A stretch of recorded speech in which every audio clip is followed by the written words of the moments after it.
Hello, everyone. Welcome along to another BVI Pilots podcast, and also to those people on the Blind Flight Simmer BVI Pilots live streams.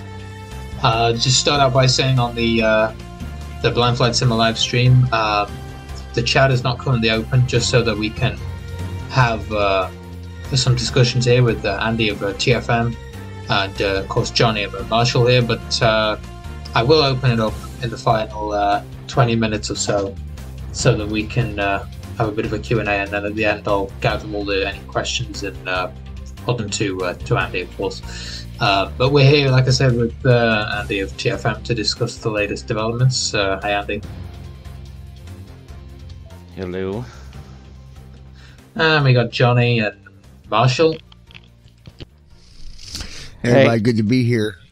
It's been a while since we have been on a podcast. Now we were finally here, so yeah. Excited to be here with you guys. But anyway, without further ado, we'll get into it. So the first thing to talk about is something that you probably all already know, which is that the PMDG 7.3 for p3d is coming to the end of its development cycle in terms of the weekly updates that we've been receiving from Andy.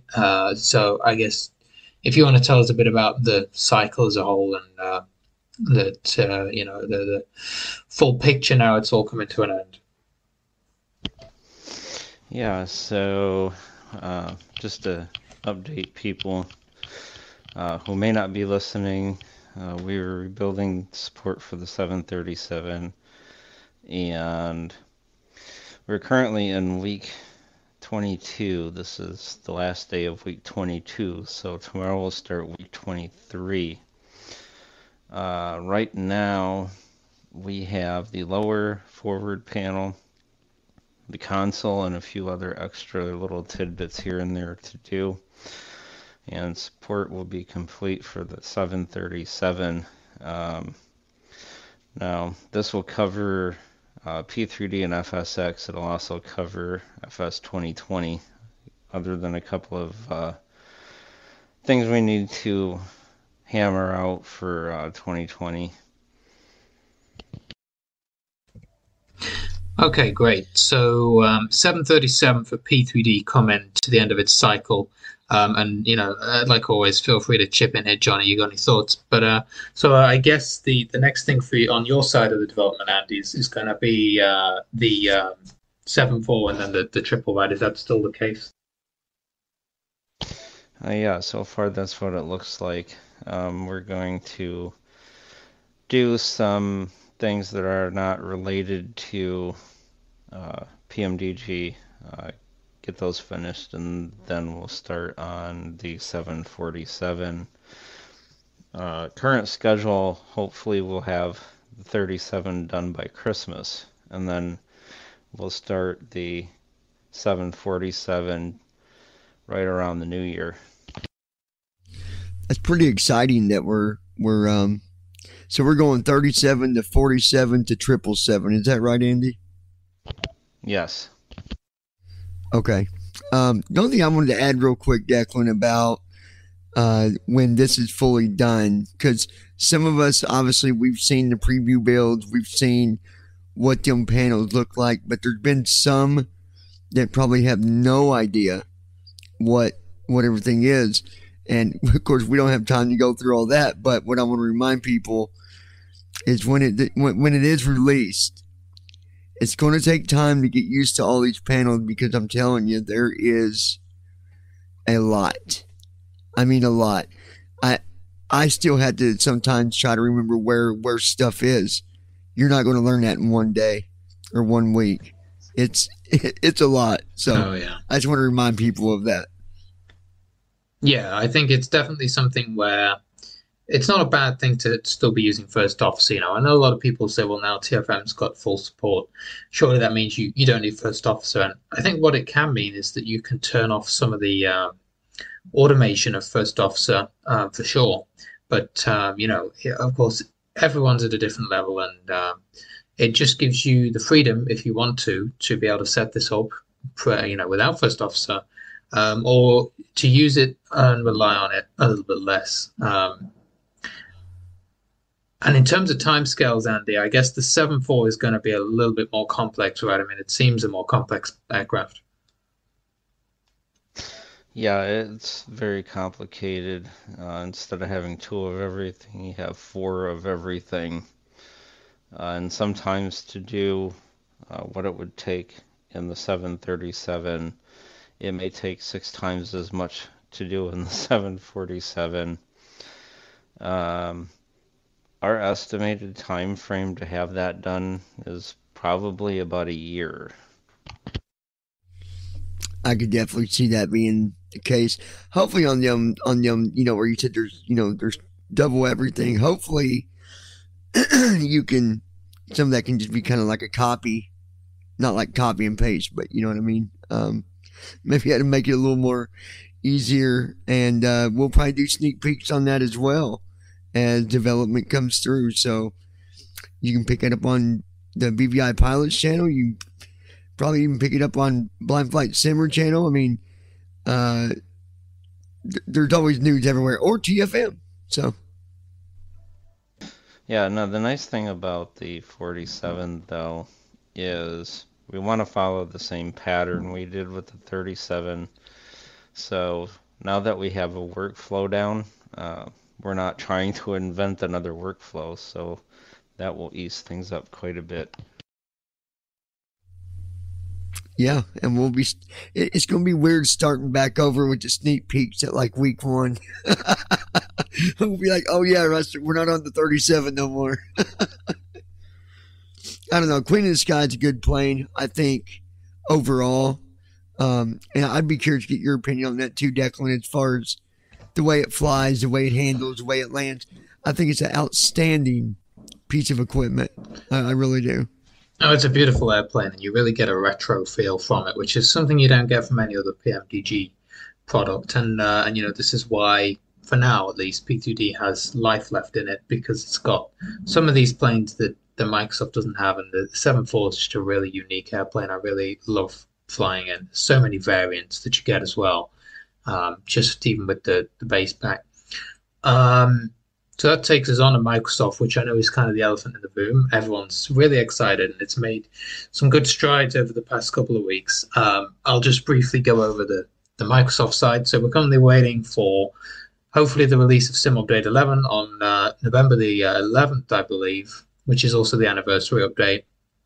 And we're hoping that any issues navigating with the cursor in the aircraft selection dialog will have been fixed with the keyboard.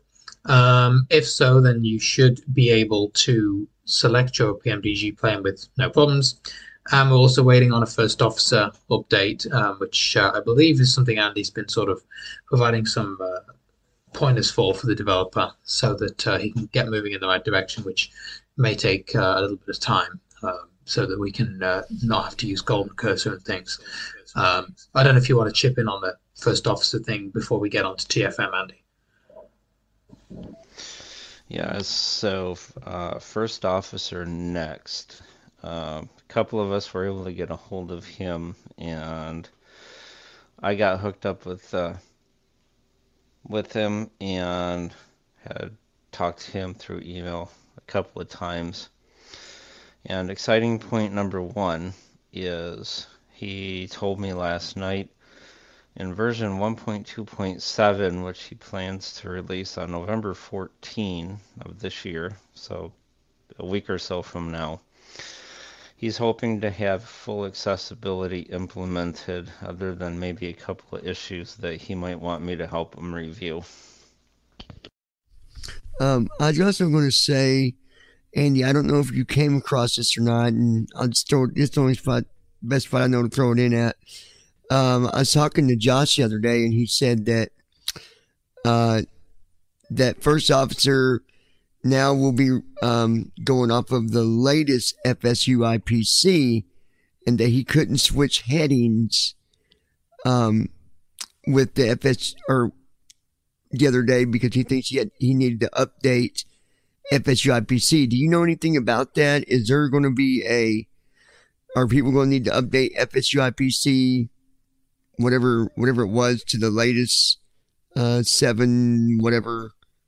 Because he was saying that first officer is going to be relying on the very latest FSU IPC. Do you know anything about that?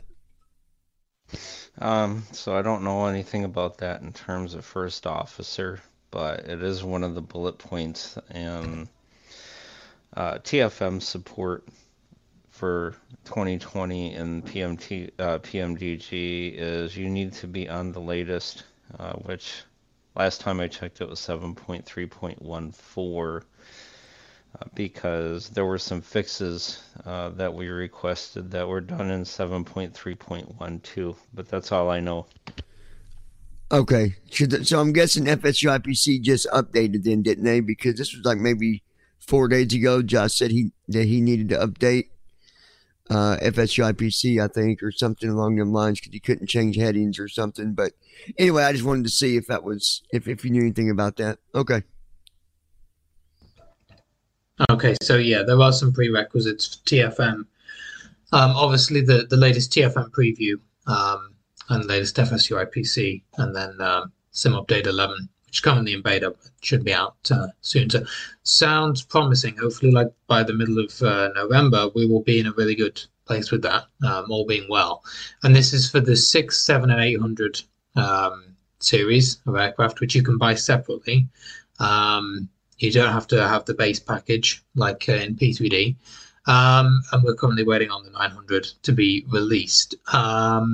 So tell us, Andy, a little bit about TFM's role now with Microsoft 2020 and the cross-compatibility with P3D. Okay, so starting out with the cross-compatibility. For the typical user, they won't notice any difference in TFM. All of the things will be the same, all of the windows, all the dialogues will still be there. The only difference is there are no hotkeys, no keyboard commands to turn on things like LNAV and VNAV and changing your altitude.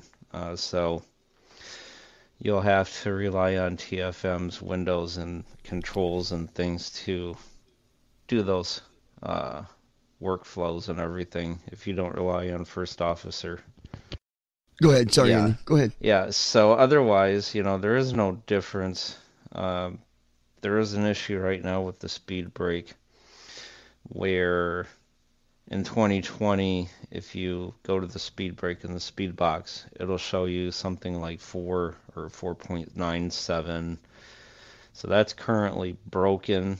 It does work if you do the hotkeys inside the speed box, like O for off or H for half deployed or F for flight detent. Those still work, but as far as using plus and minus, that does not work as of yet. But TFM, no difference. Okay, well, that explains why Josh could not just put in the heading. You can't just do, you got to go into the panel and do it. That explains that. So, okay, cool. All right, and just let me clarify. Let me clarify that he can go into the speed box and change things. He can go into the heading box and change the heading. The problem is you would need to update to FSU IPC 7.3.1. Yeah, I think that was the problem. Later. That was probably his issue. Yeah. Mm-hmm. So you know what? While we got Andy here, I know he's kind of out of all of us, done some test flights in the PMDG 737. Yeah, tell us a bit how you found it, how it sounded, how it behaved. Yeah, so one thing I want to make a note on the cross compatibility before I do that, and this is pretty cool. The PMDG SDKs are identical between P3D versions and FS 2020 versions. So if we make some new features for one, then they're automatically implemented for the other. So it will be side-by-side development, and there will not be too much of a wait for 2020 versions. On occasion, we may have to hammer something out, but there shouldn't be any more than a week delay. We're hoping that for the 47 and the 77 series as well. So no waiting around, hopefully, for new features. As far as test flights go, the sound was a lot different. It was amazing in 2020. It almost made p3d sound flat, because 2020 implements this 3D sound engine. I had not tried headphone realism, but just the default sounded really nice. It handles a lot better. The one thing I would note is in the 37, if you need to slow down, you need to do it well in advance, or you need to use the speed brake well in advance, because if you're, say, 240 knots and your next waypoint says 210 at 10 miles away, there's no way you're going to get there unless you use the speed brake or slow down like 4 waypoints before then. Aside from that, I mean, it was more responsive than the p3d version. It was a lot quieter, more realistic sounding. I'm having a hunch people, once they're able to get into it, will have a load of fun. Yeah, I the one thing I was going to add real quick, just so people know, because I don't know if this is still going to be something they need to do, and well, I guess they would, and you can correct me if I'm wrong, but on the airports, you guys, and this will only take a second to tell you what to do. When you load TFM, and you, just like we do with p3d with the airports, the directory, you're going to create you a folder and documents, wherever you want to put it. Put your make runways file in there and run it, and then point your directory to that folder. Now, if I'm saying something wrong, by all means, y'all correct me, but I'm pretty sure it's that simple, I guess. Did I miss anything? I don't think I did. I mean, it's pretty simple to do. No, you didn't miss anything. Okay. By the time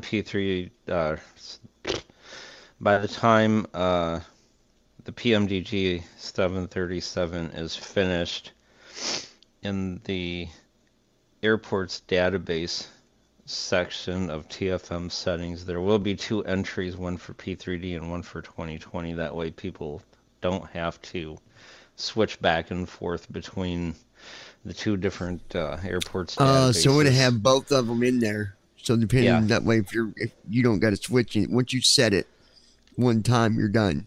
You're good. Right. Yep. Very good. That's great, and I think we're all going to enjoy flying the 737 on Microsoft, if not just for the better sounds. I will just point out, and we're not entirely sure what's causing this, whether it's a memory issue or a system issue, but a couple of people have been reporting that when opening the CDU and things like that in pop-outs in TFM, they're getting stutters. Yes. Is that right, John? You and Josh, I believe. Yeah, that's why I popped in on you there, Declan. It is, and the best way around it. Now, this is what I do. People can do it to their best, whatever works better. But I opened the CDU because I've not really flown yet. I went in there and messed with it. Hopefully, I'll be able to fly this week. But I'll go in the CDU, get it all set up, and then I close it. And then when I need to look at my leg page, I'll open it because it will stutter. Okay, so it's like, and I know it can be annoying, but you just got to kind of work around it, work with it, close it when you're not using it, and then you're good. Because generally, how often do we use the CDU while in the flight? Not a lot. We don't really. I mean, at least I don't go. The most I go to is my leg page to see where I'm going, or see what's up next. That's it. So, yeah. Yeah. So hopefully as more people use this, we can kind of try and pin it down and figure out whether it's a system lag or whether it is something in TFM that can be remedied. Right. So I know this question is probably going to come up in chat, so I'm just going to preempt it. And it's one for quite down the road that I'm sure you get asked all the time. Are there plans to add other aircraft in Microsoft other than PMDG?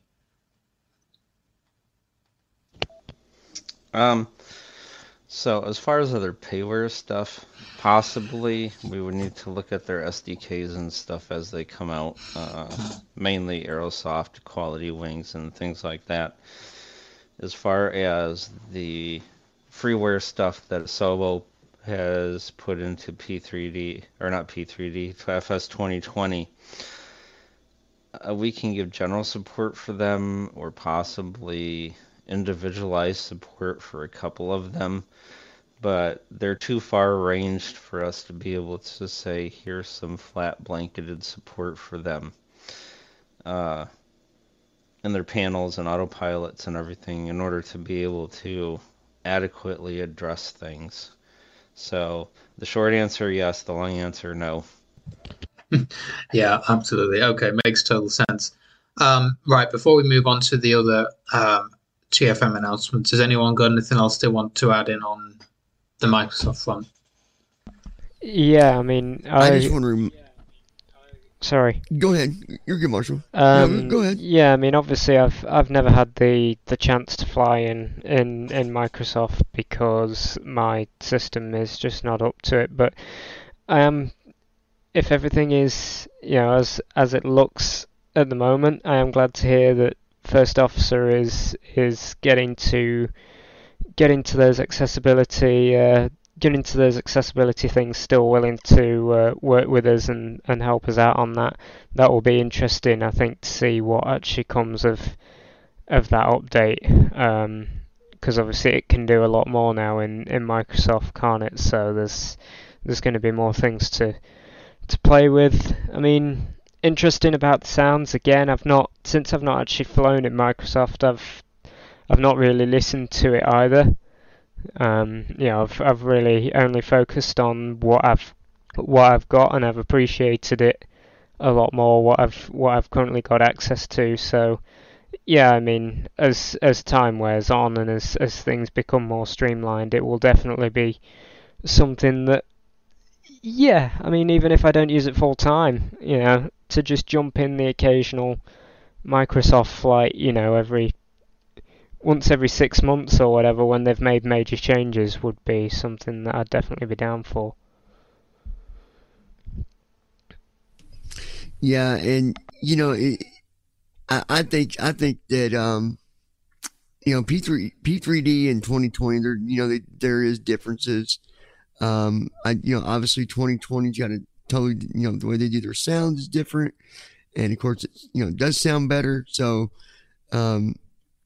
yeah, I'm excited about it. And I wanted to remind people that, as we go through this leap of, with 2020, that, there's going to be things that happen. There's going to be maybe bugs you come across.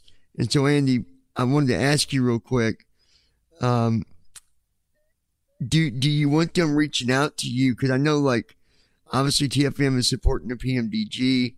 So do you want them to report bugs to you the way that they do with P3D, or what's your thoughts on as far as support when it comes to PMDG into 2020? Okay, so as always, there's the GitHub repository. It's easy to get to if TFM is running. And you just press the right bracket, Control-Shift-I is in India, and it will take you to TFM's GitHub issue queue. And you can make your report there. Always, now that we're supporting 3 different simulators, always put in the simulator that you're using at the time you found this problem, or even a feature request. Hopefully we would be able to make them all cross compatible, but sometimes we may not be able to, especially in terms of 2020. But as far as the bug and reports and the feature requests, always make sure that you put in your simulator version, FSUI PC version, and TFM version. And you're talking 3 different sims, so I guess you're talking about 2020, P3D, and then the FSX. The third one is FSX. Okay. Yeah, FSX. The only other thing I want to say, you guys, is on TFM, you do have the ability where you can save everything that goes on, like anything that's spoken. I would maybe turn that on if you do notice a problem. I would turn that on and watch it, and then you could record that. And it does help Andy and them if we can show them exactly what's going on. So if you could like record, say 3 or 4 steps previous to that, that way it's going, it's flying. Okay, it did that step 2, step 3, and then bam, there's the bug. It would really help them narrow down what's going on. Other than that, the only other thing I wanted to add is for any of us in the BVI pilot community, I think it's amazing what First Officer is doing for us. He's trying to make it work, and everybody here within the BVI community has been very respectful and been nice to him, and hopefully we can keep it that way. I've seen others that weren't so nice about it, and we got to have patience. These guys we're kind of stepping into their sector and saying, hey, we need accessibility. Before that, they weren't used to it. They didn't understand it. They didn't know it at all. So I just want to remind people, just have a little, common courtesy and just be respectful, because, our integrity does matter, and we're not a large community. So that's all I got to say, Declan. I just wanted to throw that out there. Right, yeah, that's all great. And so what I'll say now is, if you do have any questions while we talk about these next few features that we haven't already covered, pop them in the chat, and then we'll get to them at the end. That probably gives you 10-20 minutes to drop any questions in chat. So feel free, and then I'll take a look. Right, so one of the things, and I know this is kind of more on Jason's taking this on, but the idea of speech recognition. Could you just talk us through the concept and what you're seeing for this feature's future in TFM? Yeah, so Jason's heading this particular thing up, and First Officer has speech recognition, and so that was the original idea that we had grabbed it from. We don't know anything about how it's going to work as of yet. We're still in the planning stages and discussion stages about what it might look like. But the idea would be to turn on a microphone that TFM listens to, and you could say altitude or speed or whatever, and TFM would then tell you, as though you hit the hotkey for it, what your altitude or what your speed is. It may be able to set a couple of things like MCP values, like heading or altitude or whatever, but we're not getting into the idea of flipping every switch on the airplane, because at this point it looks like it's easier to get values out of it than it is to put values into it, and First Officer already does a lot of this stuff already anyway. So we don't want to cross boundaries for one, and it would take forever to do for the second part. So we had to draw some boundary lines on that. So that's all we know at this point, so we can let everybody know as time goes along what it will look like.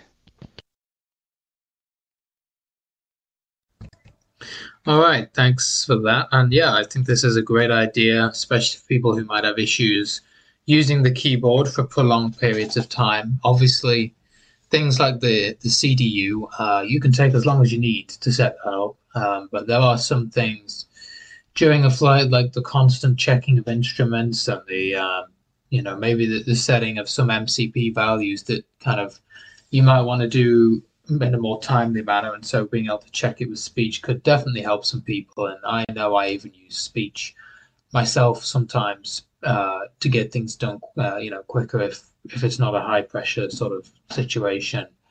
Um, yeah, have you got any thoughts on this feature, Johnny?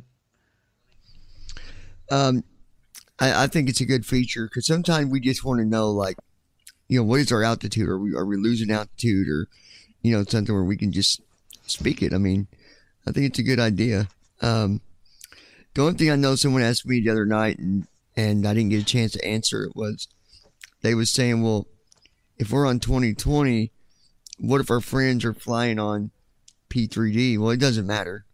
If you're on VATSIM, you're on VATSIM. Me personally, I will not go on VATSIM until I'm 100% comfortable with the PMDG. Excuse me, on 2020. I don't know what your thoughts are on that, Declan, but I just feel like, it's just like P3D. Get comfortable with it, then do VATSIM, But you can see anybody on there. Still the same processes, yeah. And if you're flying on VATSIM, then that is all the sims, whether it be even simulators that aren't accessible. And yeah, I mean, it's still the case. You've got to learn the airplane, and then you can go on VATSIM and do all these other things. It's still going to be, I think the speech recognition, obviously, the idea is that at some point down the road, TFM will hopefully have some kind of first officer flow feature, and that could also feed into speech recognition. But we'll have to see. Obviously, that's a ways off. I mean, I think it'd be good for new people too, don't you? Like the speech, just for excuse me, someone that's new and maybe they want to know what their speed is or their altitude, or they can just say it while they're still getting used to all the hotkeys. Because there's a lot of keys, and I get that, but I think that speech thing will be helpful to new people. Yeah. Okay, so the next thing is something I believe you're looking into, Andy, the idea of SimBrief integration. Yeah, so SimBrief, that will be coming sooner than later. So the idea at first is to have a key press, like right bracket control B is in Bravo, that people will press, and it will bring up a SimBrief flight plan that's easy for them to read, easy for them to make use of, more than the one that SimBrief itself has, because it's cluttered. People will also have the ability to go into TFM settings under a SimBrief section and put in their SimBrief user ID, which is a number, and check or uncheck some check boxes that will allow you to include or exclude different segments of the flight plan. So for an example, if you don't want all the maps and all the extra links for downloading flight plans and things like that, you would be able to uncheck those boxes and they would just go away and they would not be there anymore. And eventually, down the road, once that is finished and people get used to that and are liking it, and we can get some feedback on it, it will also be used to drive the freeware flight planner, because it has all the stuff in there that we potentially would need in order to drive the freeware flight planner. That's awesome. Right, yeah, I think it's going to really be useful for beginners. I mean, obviously, you're still going to have to use SimBrief itself, but I know a lot of beginners find the operational flight plans that it produces a little bit overwhelming. They are laid out in such a way that they make a bit more sense to the sighted eye than with a screen reader, and there's a lot of abbreviations. So, although TFM is not going to baby you, so to speak, it will make it a little bit easier to get through some of the clutter and to find the information that you specifically choose, because realistically, these are very large PDF documents, and we don't tend to go past the first few pages to get the information we need for the CDU. They have a lot of NOTAMs and all sorts of things in them that we really wouldn't use on a regular basis as simulator pilots. So I think this could be very useful. And a reminder, the chat's still open for questions. So the next thing is the keyboard helper. So one thing I want to make mention of with the keyboard stuff, before we get going on the proposed feature that we're going to talk about. In the preview builds, there is, TFM's always had the keyboard manager. And inside the keyboard manager now, what you can do is once you have selected a keyboard command, say landing gear, you press Alt E as an echo and it will execute the command for you. It's in the event that you don't know how to put the landing gear down or check the landing gear or see what your speed is or your heading happens to be, then you can do it inside the keyboard manager. And that is in the preview release right now, so people can go check that out. Just a word of caution and note, some keyboard commands have changed.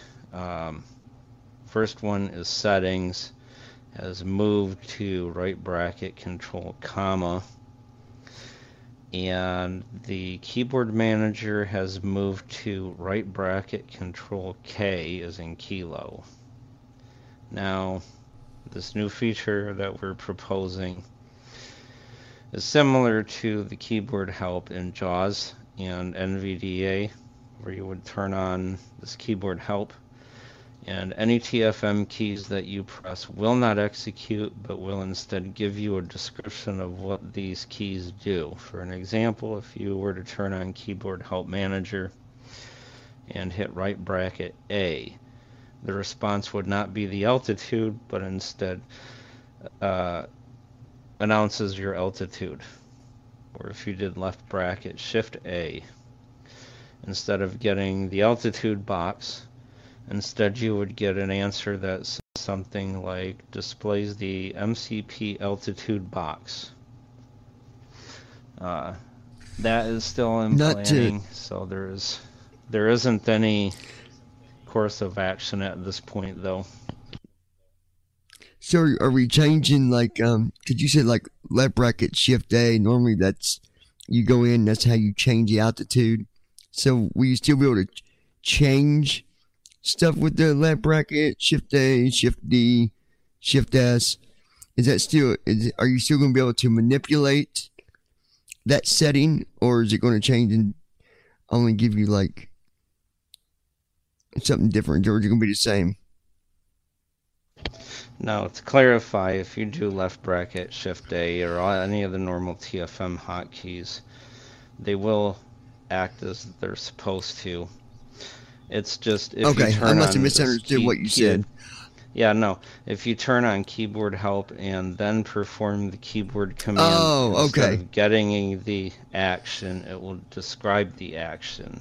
If keyboard help is turned off, then you will get the action performed for you. Yeah, and just a little funny quick story for you guys, throw a little humor in there. The other night, me and Andy's working on a preview, going through it, and I'm like, for I bet you 5 minutes, and Andy was right there with me. I want you to know this. The whole time I'm doing left bracket control or shift question mark, that usually would bring up the settings. And I'm doing it, and I'm doing it, and I'm doing it. And we're both like, that's weird that it won't work. And because I was running the preview build, you couldn't pull up TFM on the system tray. And then finally, like 5 minutes into it, Andy's like, oh yeah, wait a minute, that changed. It's left bracket control comma. I was like, okay, yeah, 5 minutes later, we got that figured out. Funny stuff, man. There's just so much. Sometimes you just forget. Even as a programmer, I'm sure sometimes Andy's like, oh yeah, that's right, I did change that. So, anyways. Right, this is, again, I think what this podcast today is going to show is that if you're a beginner, it's never been such a great time to get into this. I mean, you got Microsoft, which is known for the fact that you don't need to get so many add-ons. So if you are on a bit of a budget, you can get a simulator with a lot of built-in stuff, and you can also get the a PMDG plane, I believe, for $35 if you want the 600. It's $35. The others, I believe, might be on sale. Are they like $70, something like that? Maybe a little bit less. Yeah, 69. 69. Okay. Then they go back up to what's the normal 79, I think. 79 or but yeah, they're on sale right now. So if you want to get one, now's the time to probably get you one while they're on sale. Yeah, and you've got all these new features in TFM to help you learn the keyboard commands that you will need. Another feature actually that we haven't touched on, and I guess if there's anything else that we've missed out of the preview, throw this in, Andy. But I know it's kind of we're having some issues at the moment and still a little bit unstable. But tell us a bit about the VATSIM mode feature. Oh yes, the good old VATSIM mode. So TFM, if you go to user interface, this is in the current preview, go into user interface in TFM settings, there's a checkbox, VATSIM mode.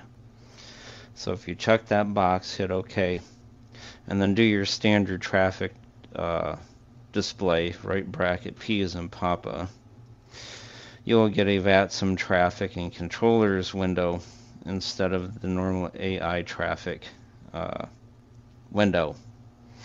And so what this does is on the traffic tab, and will let you see everyone that's currently signed into the VATSIM network with an active flight plan. And on the controllers tab, it will let you see all of the controllers that are signed in, even if their visibility is set to 0. Because there's been some problems, I think, with vPilot and some other VATSIM clients where there are no controllers online and they're hidden from view because they forget to set their visibility beyond 0. So of course they're infinitely invisible. And TFM will get around that because it'll always show you, even if it's 0, whether they're logged in or not. Now, in these two lists, you can sort in alphabetical order or reverse in alphabetical order each of the columns. In the case of the pilots list, it's 1 through 7. You can do that by putting your focus on the pilots list view and pressing Control 1 through Control 7, and that will sort on each one of the columns. If you need to reverse sort, then you just press Control 1 through 7 again, or 1.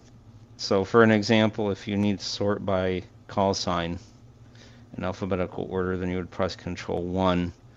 If then you're looking for somebody that you know has Z as the first character of their call sign, you can then press like Control 1 again, and it will sort it in descending order instead of ascending order.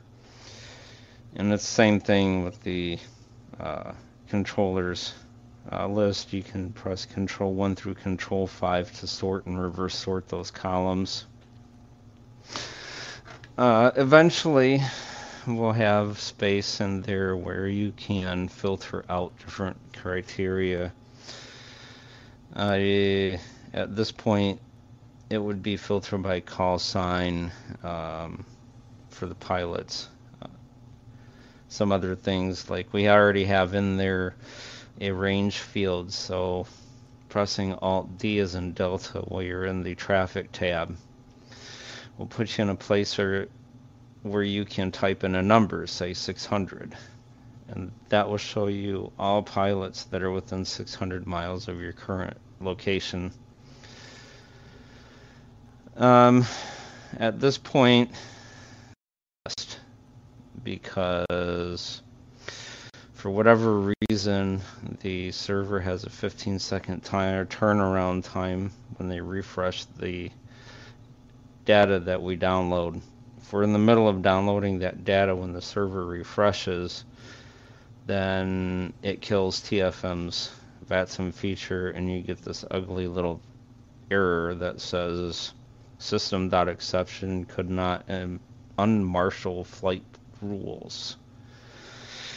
So I found we're working on fix to, well, temporary fix, I'm just going to say is I just restarted it. Is how I, got it to just restart, TFM.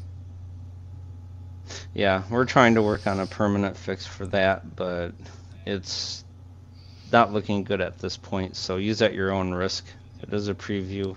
Right. Hopefully we will be able to take it out or keep it in as a stable once TFM goes to final release. And Andy, I'm going to add something there real quick while we're already here talking about, these things are still going through testing phases.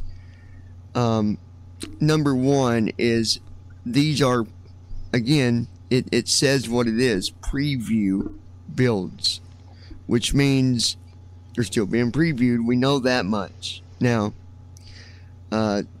somebody had sent an email. I didn't recognize the name, but I'm pretty sure they really did it because they were telling me stuff that would match what TFM does. But they did a build themselves. They did the maker, whatever it is you got to do to get that preview. Andy, I don't know what it's called, like on the program side of it.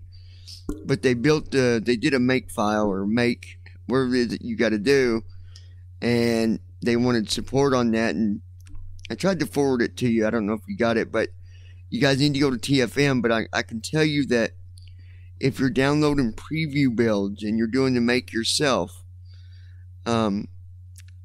and I'll let Andy answer it, Benji's here, but I don't think I don't think he's going to put that at the front of support because it's still in preview. Am I right, Andy, or am I wrong? I just want to be sure, that way people understand when they download, they go and grab these previews and they build them. Are you still giving them the same support, or is it, take it at your own risk? You did the build yourself. If there's problems, there's nothing we can do. What is your views behind that when they're grabbing these previews and doing the builds themselves? Okay, so level of support goes official release has got the priority support. Preview releases have the second priority of support. And what you're talking about, source code builds have the least amount of support. We will help people figure out how to get set up for that stuff. We won't help you install Visual Studio or your build environment, though. That's what they were referring to, that their Visual Studio wasn't doing it right. Yeah, we will not help you with that. So if you build it and there's a bunch of errors, then that's it. There's a bunch of errors because we don't give support on that stuff. Well, and let's just face it, Visual, that is for programming, and I don't know anybody else, but I can't help you on that anyway, even if I wanted to. That stuff's beyond me. I don't usually deal with that stuff, but I can understand Andy and Jason's view on that too. Like, I would think if you're downloading that studio to do that you would have some knowledge. I wouldn't download the program if I didn't have any knowledge at all. It just would be kind of, why do it? But I would think you could probably say, hey, Andy, I'd like to check out one of the previews. Would you mind sending me one? You would have more luck doing that than doing it yourself and having a bunch of errors that they can't help you with. So, anyways, I'll shut up now. Yeah, and I won't send private builds to very many people. I do it if there's a special need for it for some reason. Like when me and John do these sneak peek previews, he gets private build because he is doing the video part of it and needs a version of it. So otherwise, there is no private builds. Right. Don't everyone email Andy looking for a preview, basically. Yeah. Well, what I was referring to, I was thinking isn't there a spot they can go and download? Don't you release? Isn't there like these releases that you are doing or that you do, where they can get like the alphas? Didn't we talk about? There is a preview page, just the latest preview. Yeah. Okay. Yeah, so they can get the preview there. Yeah, get the preview at the website, talkingflightmonitor.com/preview-releases. Now, there was a thing we were talking about.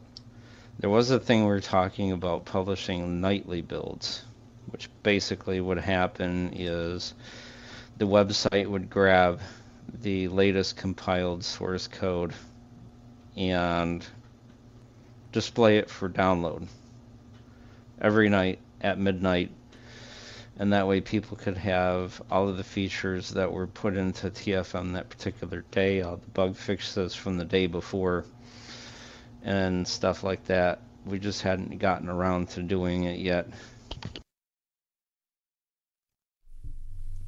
Okay. Yeah, I remember we had talked about it a little bit.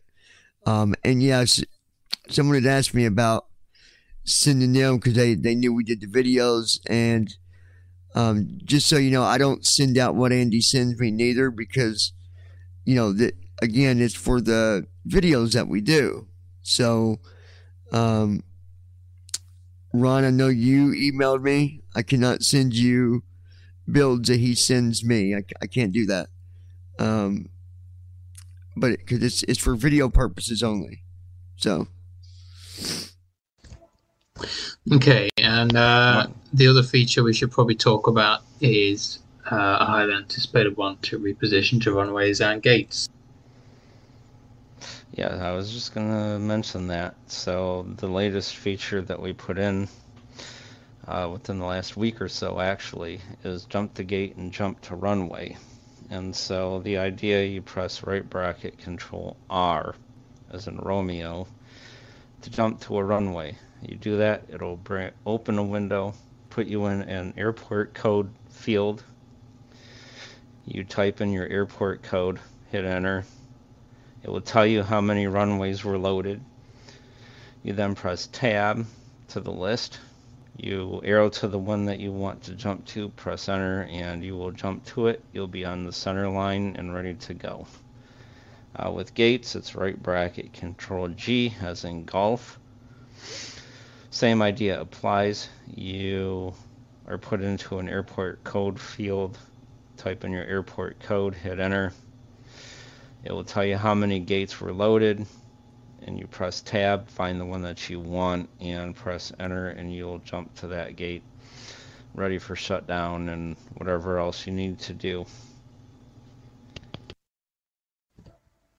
Right. And I know that helps out a lot. Oh, it does, yeah. I know we talked about this the other day, but we'll put it on the podcast too. A little bit about the filtering ideas to filter runways and gates and things. Oh, yeah. So the idea right now, it's just rudimentary, essential features of jumping to a gate and a runway. So future plans are to allow sorting each of the columns in this particular list in ascending and descending order.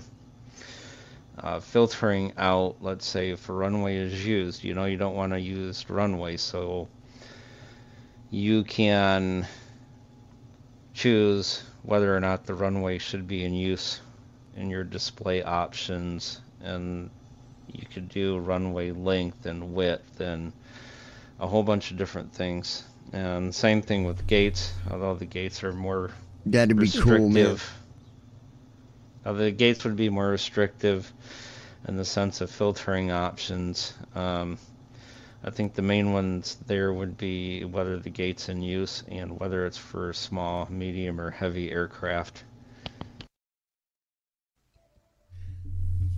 That'd be nice, I think, because sometimes you get to the airport and you're like, man, is that runway going to be, is it long enough? Is it going to be, long enough for me to take off? And because I have been on runways before where I barely, and I mean barely, got off the runway. So that'd be nice. That'd make that nice. Yeah, and a little note on this feature. I'm going to bring Marshall in here because I know you've done some testing. Just a note for people on payware add-on sceneries that may not define markings in the same way. Yeah, so with this feature, I have, let's just use Dublin as an example. I currently have I believe it's the MK Studios scenery installed for Dublin, that's what I'm using.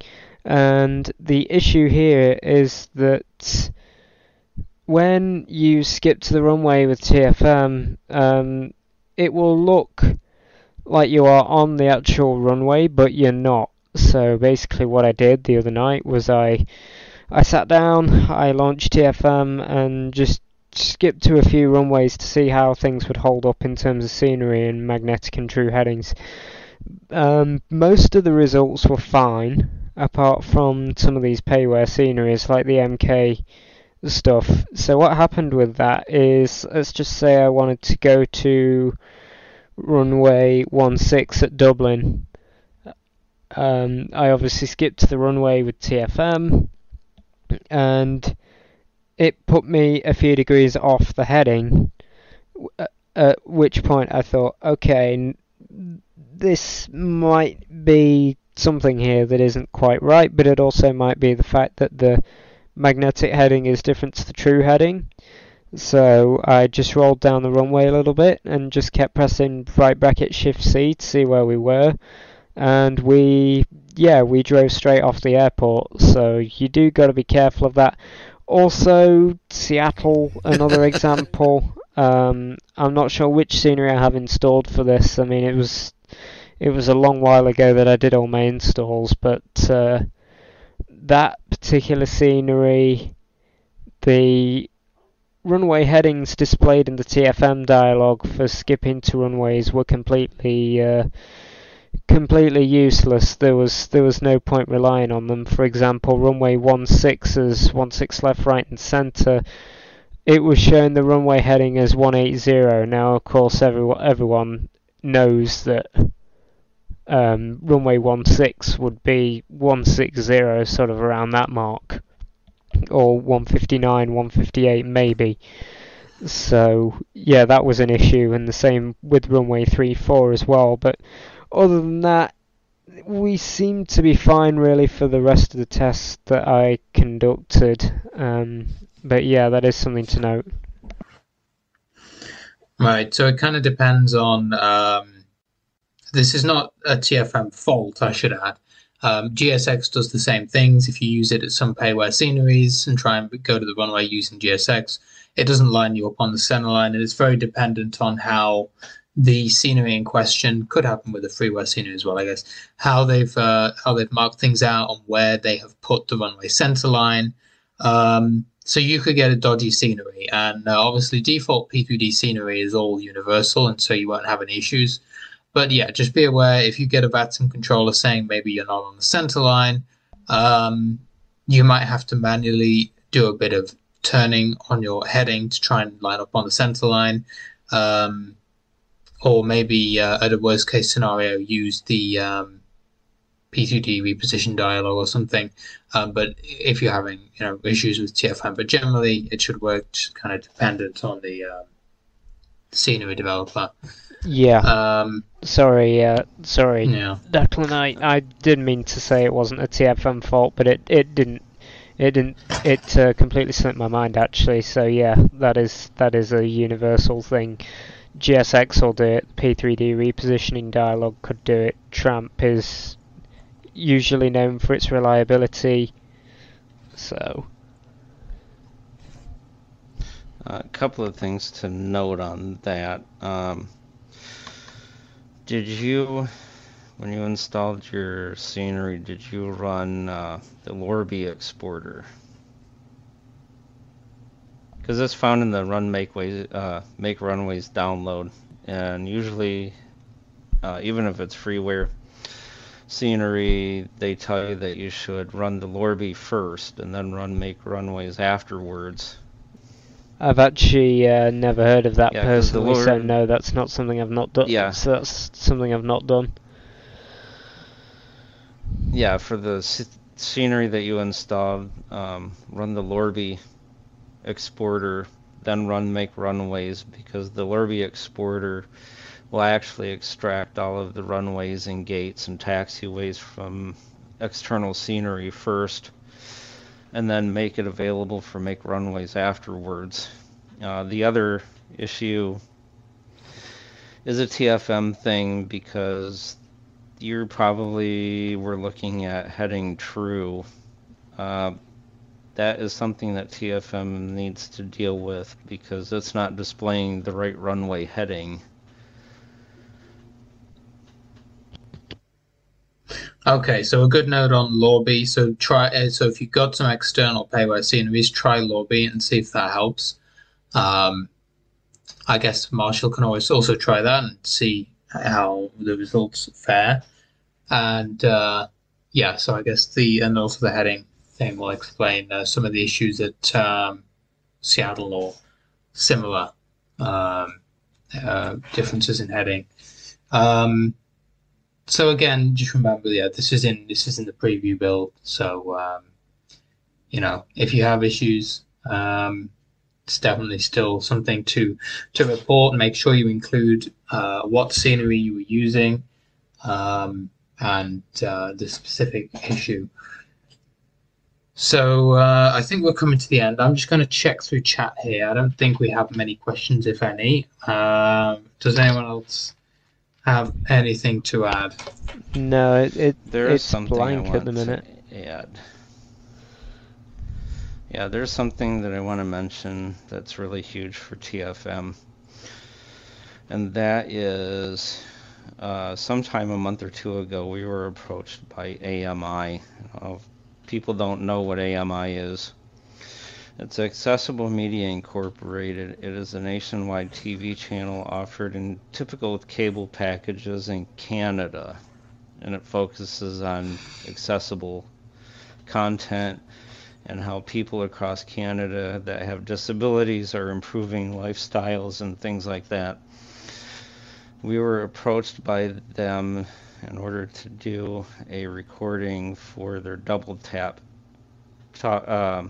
technology show that they have. And there's two parts to this. One is a TV broadcast, the other is a radio broadcast. And we had accepted.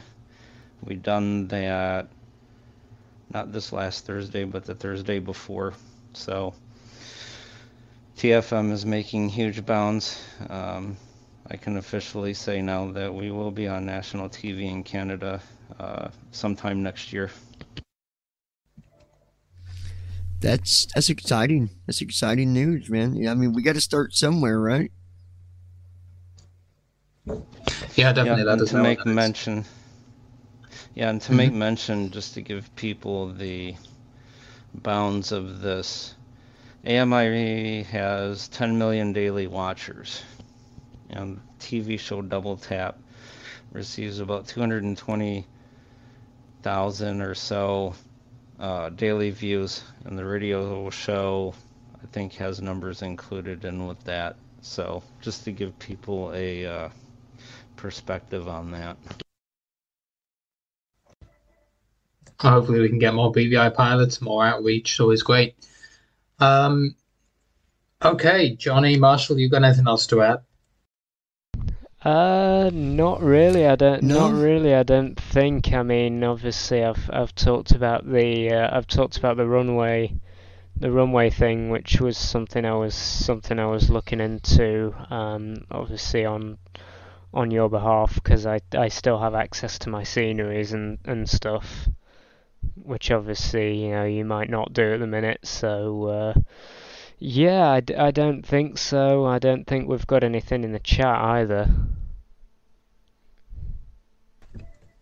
Yeah, I see Leo in Twitch chat, but I don't believe he has any questions per se, just saying how great it all is. And I don't believe we have anything in YouTube.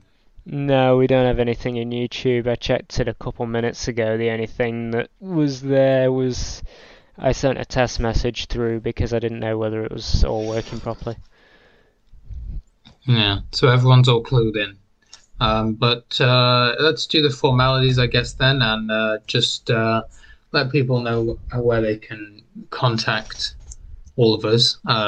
If you want to do TFM first, Andy. Okay, people can get a hold of us at www.talkingflightmonitor.com. You can also email info, info, at talkingflightmonitor.com. We have a blog, preview downloads, the official download, and the website for information as we put it up. The website's still under development quite a bit, so things may change on occasion. Okay, and as always, for us here on the Blind Flight Simmer channel, and if you want some help in general, bvipilots.net, you can go to, we have a contact form that'll go straight to the administrators of that site, and then you can get some help. We can redirect you to whether it be TFM, a WhatsApp group, or whatever you want to look at. If you want to go ahead with yours, Johnny. Yeah, and I'm just going to add real quick, Declan, that, you know, all this is, I think that we've came a long ways. If we really go back and look at where we started and we look at where we're at, we've came a long ways. And I think sometimes we just got to have patience. You know, I've seen emails that's been sent to Andy before, and he's talked to me about. I've had emails sent to me, and you know, they wasn't the nicest emails in the world, but we got to look at where we're at. We got to look at what we got and what we didn't have before this, you know. So as far as the channels go, though, the BVI Pilots channel, you know, that's obviously the biggest one on YouTube is BVI Pilots. Twitch TV is also BVI Pilots. And then, of course, we've got a Facebook page that I've recently been working on. Matter of fact, Declan, beside from here, I'll get you and give you some info on that. But yeah, I mean, we're everywhere. We're everywhere. So, yeah, it's exciting to see what'll be next. Because as you know, every podcast we got something new, and it's always something good. It's not like you know, if it's only worth 5 minutes, we're not even going to podcast until we get something worth an hour. So, yeah, good times. Perfect. And a couple of random things I just wanted to throw in. One question I keep getting is about First Officer Pro. If you're looking to get First Officer Pro, I believe you need to email the guy. And if you email him, you can also get a discount by sending him the funds through PayPal, because I don't believe it's purchasable anymore. And neither is First Officer Lite.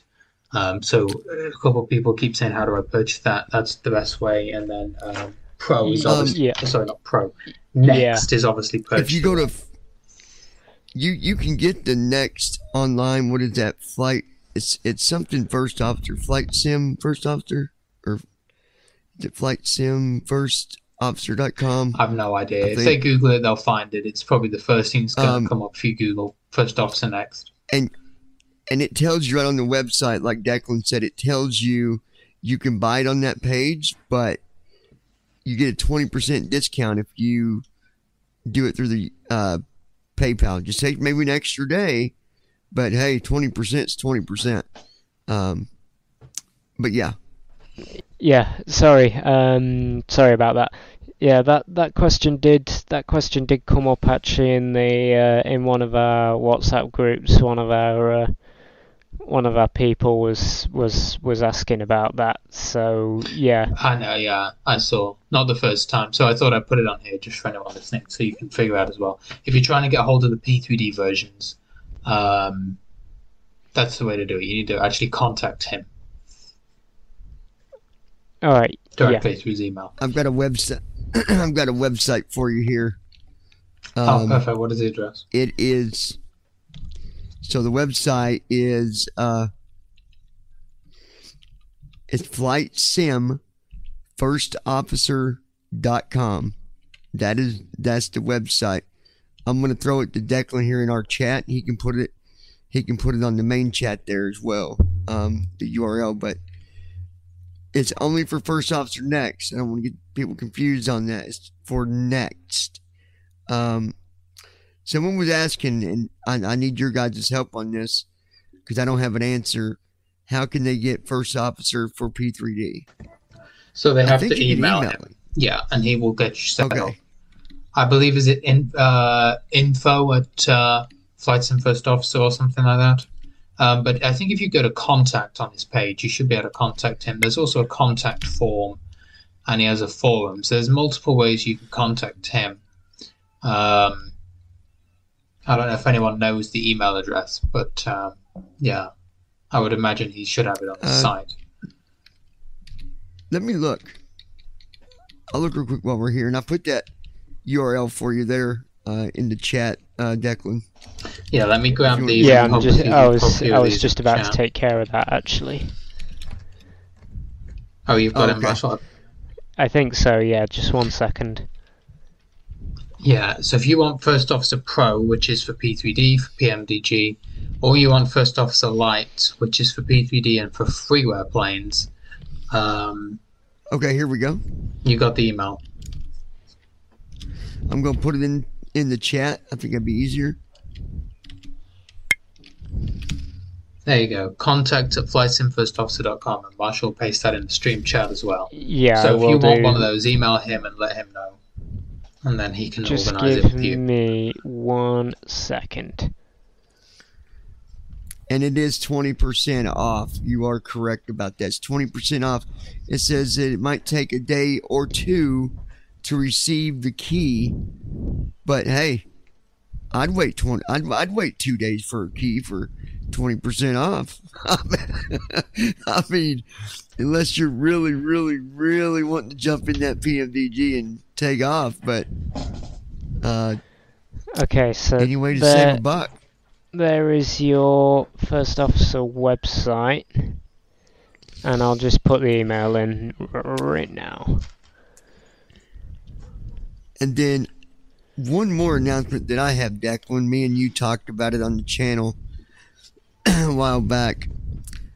It's going to be in February or March.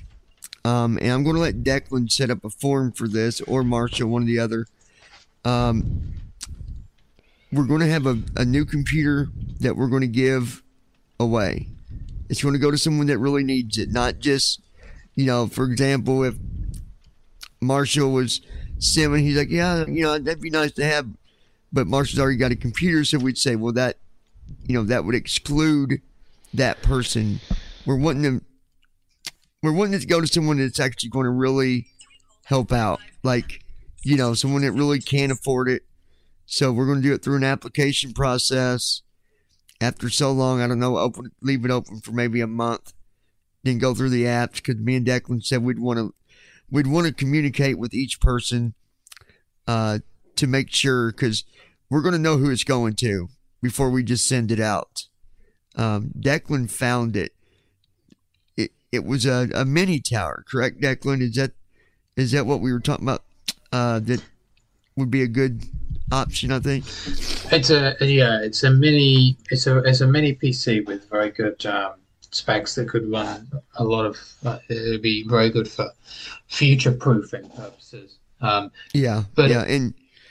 this also depends on just a way for us to give back, I should say. Yeah. So what we really want to happen is this be sort of something from the community, and so it's going to depend on, if nothing really happens and the community is not really interested in doing this, then it will, we're not going to, it's an expensive piece of kit. I mean, it's not going to be one person paying for it. So obviously, times are difficult right now in the world. So it really depends on how much money people are able to give. And if we get any feasible applications. And we might not even, like next year sometime we'll start it and we'll say, hey, if we can get the community to participate, by doing donations. I mean, if you think about it, the more people that participate, the less that it takes from one individual. And I don't know, because I know how it is. I know there's simmers out there that probably want to sim and they can't afford it, and that would suck. So I'm just trying to, we are trying to look out for everybody. It's just how we do things. So, but anyway, there's that first officer information as well, and yeah, good deal. All right, then. I think that's going to do it, everyone. I don't see. Let me check the chat one more time. Unless you go to Marshall, I don't believe I don't think there's anything in there, to be honest. I will just check one more time. No, there's only the first officer website and the contact that I've put in. And I will just say, someone said the other day, you guys don't do podcasts every month. And no, we don't. We don't do podcasts every month. We do podcasts relying on new information that needs to be out there, information that will help you as a simmer or will give you, some credible information. So sometimes we might not, when's the last time we did a podcast? It's been a few months, maybe. I don't know. But yeah, we don't podcast just to podcast. We do it to... Go ahead, Marshall. I was just saying, yeah, it has. I think the last one was the last TFM one a few months ago. Yeah, so... Yeah, so if people want weekly updates, they can go to the blog and they can go, I do weekly updates, and obviously there's sneak peeks, there's all this stuff. If people want that, they want a 5-minute read, they want a 10-minute video, that's where they can get that. If we did a podcast like that all the time, it would get too much. So yeah, we're too busy for that, man. We can't do that every day. But guys, thanks for having me on. I'll go ahead and say bye to you guys and let Declan go around the room here. But it's good to be here. Y'all keep on simming, having fun, and until next time, y'all take care. All right, thanks. And as usual, this podcast will archive on all the usual podcatchers. But other than that, thanks also Marshall and Andy for coming on. Yep, thank you for having me, Deck. Yeah, thanks for having us here. All right, and we look forward to the next one. Keep your eyes out for that, and perhaps it'll be in the new year, unless something pretty big happens in December. But if you keep up with all the usual channels and groups, then you'll know about Microsoft and all the cool things that will be hopefully happening by mid to end of November. All right, we'll see you all very soon. Bye-bye. Bye. And with that, another BVI Pilots podcast has landed.